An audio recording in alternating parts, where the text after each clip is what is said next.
How to play block dash in Stumble, guys.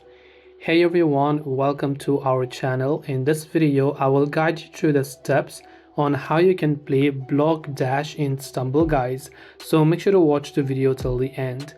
Now, to play block dash in Stumble, guys, you have to select the mode or map through standard events. So whilst you are within a particular game, you have to select that, and also custom parties or competitive match queues. Now, survive the oncoming moving barriers by jumping and dashing past incoming foam blocks, avoiding getting pushed off to the edge into the slime as the speed increases. So standard events means to access classic block dash remastered, or variants like team block or dash via rotating special events. And second is custom parties. You need to set up a private room with friends to play variations like duos or custom elimination rounds. You also basically, recent updates feature seamless transitions directly into the specialized block dash matchmaking queues.